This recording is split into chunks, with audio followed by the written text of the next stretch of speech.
Сәлем достар, бүгін біз бауыр мен өт жолдарының тақырыбын әрі қаратай жалғастырамыз. Бүгін өт пен бауырдың қалай әйелдің денсаулығына, әйелдің гормоналдық жұмысына әсер ететін, әйелдің сұлулығына, жалпы денсаулығына тікелей әсері туралы сөз қозғайтын боламыз. Мен Жанар Сапарғалиқызы, каналыма қош келдіңіздер. Менің каналыма жазылып, лайк басуды ұмытпаңыздар. Жалпы бауыр менен өт жолдары әйелдің денсаулығына тікелей өзінің үлесін қосатын бірден бір маңызды орган. Неге десеңіздер, бұл жерде әйел адамның біз гормондарға өте тәуелді халықпыз. Егер бізде гормоналды ауытқулар болатын болса, көп ағзамызды сыр бере бастайды. Яғни ол дегеніміз біздің көңіл күйіміз, гормон дегеніміз бұл біздің сұлулығымыз, теріміздің сұлулығы, шашымыздың түспеуі, реңіміздің, көңіл күйіміздің, жалпы әйел адамның ерекшелігі, барлық циклдардың бұзылмай іске асуының барлығы бұл бізге гормондарға тікелей байланысты. Ал сол гормондардың қалыпты күйде сақталуына бірі білсе, бірі білмейді, бауыр мен өт жолдарының тікелей әсері бар. Бүгін менің қозғағым келіп отқаны әйел адамдардың эстроген гормондары. Жалпы эстроген гормондары дегеніміз не, және ол бізге қандай қызмет атқарады? Егер әйел адамда эстроген дұрыс жеткілікті бөлінбейтін болса, әйел адамның ерекше күндері дұрыс қалыпты күйде келмейді, ПМС дейді, немесе шектен тыс қан бөліну, содан басқа да ерте келген климакс, сонымен қатар ер адамды жақтырмауы деген сияқты көптеген мәселелерге алып келеді. Сонымен қатар, ал егер эстрогеннің тікелей не себепті біз бауырға байлап отырмыз бұл мәселені, не себепті біз өт жолдарына тікелей қарым-қатынасты байланыстырып отырмыз? Себебі әйел адам репродуктивті жас деген болады, яғни бұл біздің ана болуға мүмкіндік жасымыз. Осы жаста біз эстрогеніміз қалыпты күйде бөлінді дейік. Егер бізде бауырымыз, өт жолдарымыз сақадай сай дұрыс жұмыс жасамаса, бауырымыз біздің күнделікті стрессқа, дұрыс ұйқымыз қанбаса, 8 сағат уақыт ұйқымыз қанбаса, кешкілік уақытта тамақтану режимі бұзылса, кеш тамақ ішетін болса, қуырылған тамақ, фастфуд, жүріп далада жеу деген сияқты, осындай дүниелердің барлығы, уақытында ұйқының қанбауы, қазіргі уақытта көп адамдар түңілікті жұмыс жасайды, вахтада жұмыс жасайды. Енді себептер өте көп қой, бұның барлығы бауырға үлкен стресс болып табылады. Уақытында дұрыс тамақтанып, дұрыс ұйқы болмағандықтан да өт өзі уақытында бөлінгенмен де өт қапшығы тола бастайды. Сол кезде әйел адамның ағзасында бөлінген эстрогендер толық сыртқа шығуға мүмкіндігі болмайды. Яғни эстрогендер толық сыртқа бөлініп шықпағаннан кейін ол бауырда жаңағындай тұрақталып, жалпы эстрогенді бауыр бейтараптандырады. Бауыр бейтараптандырады да, ал өт жолы оны қалыпты күйде сыртқа шығарады. Ал егер эстроген бауыр бұл жағдайда дұрыс жұмыс жасай алмаса, ол эстрогенді толыққанды уақытында бейтараптандырмайды. Бейтараптанбаған эстроген ол қайтып айналымға қанға келіп түседі. Ал қанға келіп түскен эстрогеннің көп жағдайда қазіргі таңда әйелдердің өте көп болып кеткен аурулары миома, киста дейді, поликистоз яичника дейді, эндометриоз деген сияқты әртүрлі полиптар, көптеген әйелдердің ауруларына алып келеді. Бұл дегеніміз біздің эстрогеннің шамадан тыс ағзада тұрақталып қалғандығы. Яғни көп жағдайда бізде ойлап жатады әйел адамдарды. Менде әйел адамдармен сөйлескен кезде айтады, мен стресста, күйзелістен осындай мәселеге душар болдым. Немесе бұл бір генетикалық енді анамда болған, әжемізде болған ауру, бұл генетикалық тұрғыда маған осылайдан менің денсаулығымда да осындай бір өзгерістер бар деген сияқты, оның барлығының өзінің әрине әсері болады, миоманың да, кистаның да, әртүрлі қатерлі ісіктердің де, бұл жерде менің басты назар аударыңыздар, әйел азаматтар, назар аударыңыздар.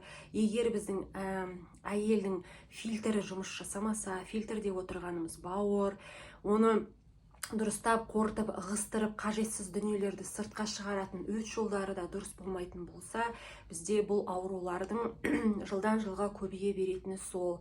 Бізде неге біздің ұлтымызда дек, бұл жерде өзіміздің ана тілде канал жүргізіп отқандықтан мен тікелей сіздерге айтарым, біздің ұлтымызда не себепті? Бұл миома кистаның жаңағындай екінің бірінде жас қыздар болсын қазір, егде тартқан әйел адамдар болсын, мейлі мынау ішкі әйелдердің органдарын алғызып тастаудың өзі қазір қалыпты күйге айналып бара жатыр.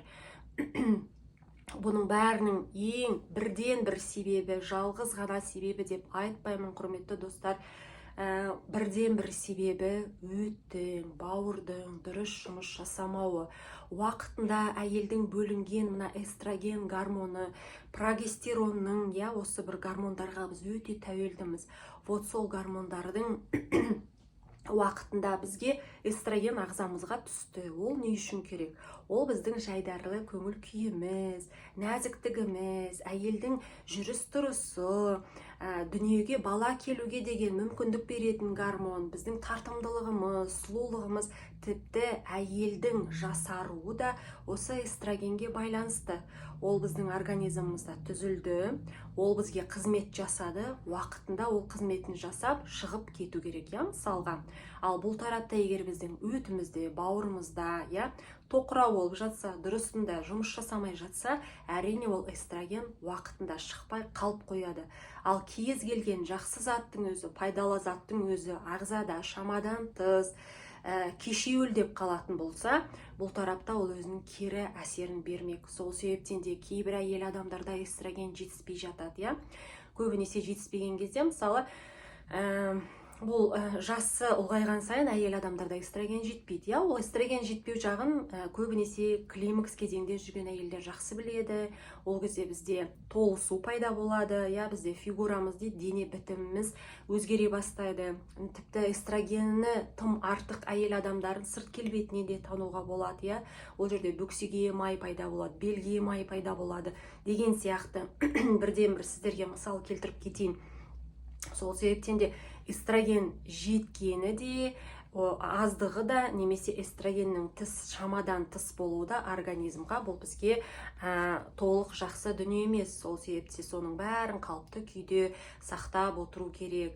Тіпті бізде білмейді әйел адамдардың жаттанды гинекологияға барсын мейлі, терапевт дәрігерлерге барғанда да бір жаттанды біз анализдар тапсырамыз. Сол эстроген анализін тапсырудың да әдетке айналдыру керек бізге. Ол біздің мынау қанды тапсырғанымыз сияқты эстрогенді тапсыруға болады. Мен өзім екі жолын білем.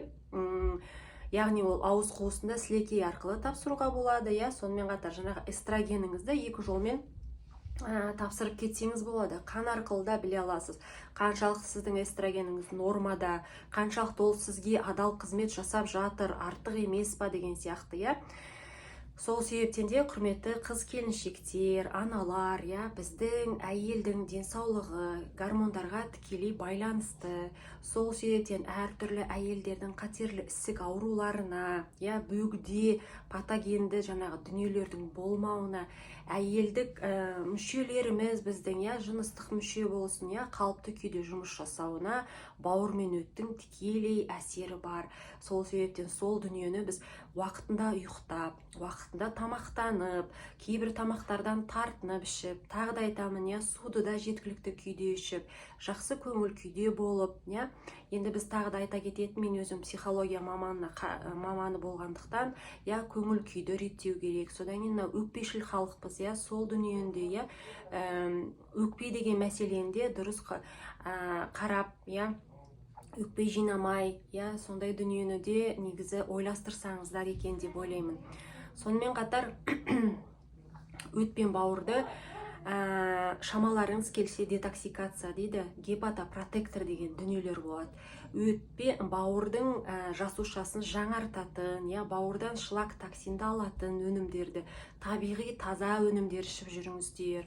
Содан кейін кешке дейін жаттанды мынау пайдасыз тамақпен қоректенбей бір мезгіл мынау көкөністер, жеміс жидектерді де жаңағындай рационға қосқанымыз жөн болады. Сол кезде ол артық эстрогенді шығаруға да бірден бір қызметін атқарады. Сол себептен құрметті қыз келіншектер, сіздердің эстрогендеріңіз сіздердің сұлулықтарыңызға, жүрек тыныштықтарыңызға, жан саулықтарыңызға жұмыс жасасын, кедергісін келтірмесін.